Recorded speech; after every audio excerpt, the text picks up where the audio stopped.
हम मुजफ्फरनगर की पुरकाजी विधानसभा में मौजूद हैं और मुजफ्फरनगर की पुरकाजी विधानसभा में एनडीए गठबंधन का संयुक्त रूप से आज पहला कार्यकर्ता सम्मेलन यहाँ पे हुआ है। हमारे साथ बात करने के लिए सम्मेलन के आयोजक कैबिनेट मंत्री अनिल कुमार जी मौजूद है। मंत्री जी, किस तरह का सम्मेलन रहा? एनडीए गठबंधन का पहला सम्मेलन ये आज देखने को मिला है।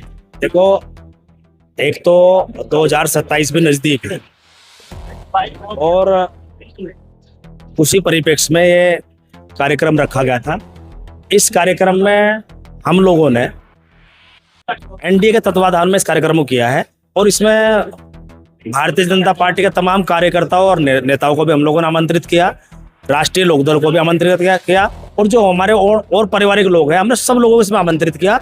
और मुझे खुशी इस बात की है कि मेरे लड़कों ने फोन किया मेरे कार्यालय से और कुछ लोगों से मेरी वार्ता हुई है और इतनी बड़ी गैदरिंग आना मेरे लिए निश्चित रूप से बहुत बड़ी सौभाग्य की बात है। और मैं आपके माध्यम से उन तमाम सभी कार्यकर्ताओं नेताओं का, चाहे वो भारतीय जनता पार्टी को हो, चाहे जो है लोकदल के हों या मेरे अपने परिवार के लोग हों, मैं सभी का दिल की गहराई से उनका आभार व्यक्त करता हूँ। इस तरह से हजारों की संख्या में बड़ा जनसैलाब आज यहाँ पे देखने को मिला है और अभी आपने बताया आपके कार्यकर्ताओं ने निमंत्रण दिया था सभी को।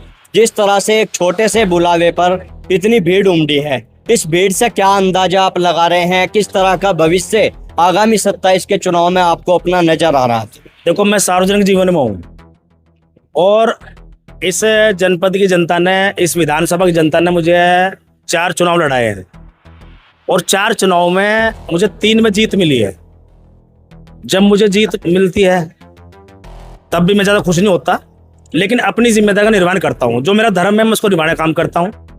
एक बार मैं चुनाव हार गया था, मुझे तब भी इस बात का कोई गम नहीं था, क्योंकि जनता जनार्दन का निर्णय होता है, इसको हमें हर हाल में स्वीकार करना चाहिए और मैं अपने आप को संतुष्ट मानता हूँ। जिस प्रकार जरा से इशारे में इतने लोग जो है हमारे नेताओं के सम्मान में यहाँ इकट्ठा हुए हैं, ये बहुत बड़ी बात है। और जो काम हम लोग ईमानदारी निष्ठा से जनता के लिए कर रहे हैं, मैं मानता हूँ कि हम उसमें कामयाब हो रहे हैं। पहली बार मंच से संबोधित करते हुए शायरी अंदाज में नजर आए, शायरी सुनाकर संबोधित आपने जनता को किया है। आजकल थोड़ा सा करना पड़े ना। लेकिन इसी बीच एक चर्चा भी लगातार यहाँ पे मौजूद रही। जिस तरह से संयुक्त सम्मेलन की बात इसमें कही गई, तो यहाँ के जो पूर्व विधायक थे प्रमोद ऊंटवाल, वो इस पूरे सम्मेलन से गायब रहे, जहाँ एक और संयुक्त सम्मेलन की बात की गई। देखो, ऐसा है, हम लोगों ने सबको सूचना करी और मेरे कार्यालय से, मेरे घर से भी जो मेरे अपने लोग हैं मेरे कार्यालय के, उन लोगों ने सबको सूचना करी है। मैंने सिर्फ क्रॉस चेकिंग करी थी भाई, किसको सूचना हुई किसको नहीं। लेकिन मैंने 50-60 फोन मात्र किए हैं पूरी विधानसभा में 8-10 दिन में। मैंने जितने फोन मैंने 8-10 फोन किए, वो 50-60 फोन किए थे। उनसे जब मैंने बात हुई तो उन्होंने कहा नहीं जी हमें सूचना मिली है, तो मैं संतुष्ट था सूचना से। और जो है जो पूर्व विधायक हैं प्रमोद ऊंटवाल जी सम्मानित है, हमारे बड़े भाई हैं और हमने उनको भी सूचना करवाई थी। अब वो देखो, बहुत सारे लोग कई बार कोई दिक्कत परेशानी हो जाती है कि मान लो कहीं कोई किसी को जाना होता है, किसी और भी कार्यक्रम हो सकता है, हमारे कोई बात नहीं है। बात रही, देखो एक बात सुनो, ये हम लोग एनडीए गठबंधन में है। मैं राष्ट्रीय लोकदल कोटे से एमएलए हूँ, वो भारतीय जनता पार्टी से पिछली बार एमएलए रहे हैं। वो अपनी पार्टी से टिकट मांगे, मैं अपनी पार्टी टिकट मांग रहा हूँ। सीट जिस पर है वो चुनाव लड़ेगा, उसे हो जाएगा, हम उसे लड़ा देंगे, हम लड़ा देंगे, कोई दिक्कत नहीं। क्षेत्रीय सांसद चंदन चौहान भी गायब रहे, भारतीय जनता पार्टी के जिला अध्यक्ष भी यहाँ पे नजर नहीं आए। गायब रहना नहीं कहना चाहिए, गायब रहे हैं। अध्यक्ष जी जो है, देखो ऐसा ना, मंत्री जी आ रहे थे भूपेंद्र चौधरी जी, वो उनके कार्यक्रम में लग रहे थे और मंत्री जी यहाँ थे। ऐसा नहीं मानो सब लोग कैसे रह सकते हैं, लेकिन जिम्मेदार जो हमारे जनपद के, जो भारतीय जनता पार्टी के जिम्मेदार साथी हैं, हमारे मित्र हैं, डॉक्टर संजीव बालियान, उन्हीं की अध्यक्षता में कार्यक्रम था और बाकी सूचना सबको थी। कुछ लोग कई बार संगठन के लोगों को और भी बहुत सारे काम होते हैं, कई बार आ जाते हैं, कई बार नहीं आता। इस बात को कोई विशेष मुद्दा नहीं बनाना चाहिए। एमपी साहब भी अपने अलग तैयारी में लग रहे हैं, एमपी साहब भाई हैं छोटे हमारे। जिस तरह से मंच से बोलते हुए आपने अखिलेश यादव के बयान का भी जिक्र किया है, देखो अखिलेश जी ने जो बयान दिया है वो मेरे हिसाब से बड़ा हल्का बयान है।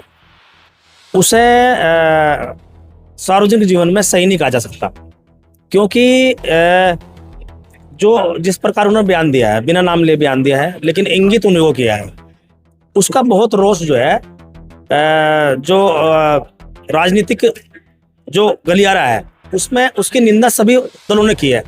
बहुजन समाज पार्टी के अध्यक्ष बहन कुमारी मायावती जी ने भी उसकी निंदा की है, तो उसको सही तो नहीं ठहरा सकते। अब वो कुछ भी कहें कि हमने सही दिया है गलत दिया है, लेकिन वो सही नहीं है बयान। ऐसा बयान मेरे हिसाब से किसी को भी नहीं देना चाहिए, किसी के विषय में व्यक्तिगत टिप्पणी से बचना चाहिए। आखिर में क्षेत्र की जनता के लिए क्या कहना चाहोगे, एक बुलावे पे जिस तरह से बड़ा जन सैलाब आज देखने को मिला? अब तो कार्यक्रम लगातार चलते रहेंगे।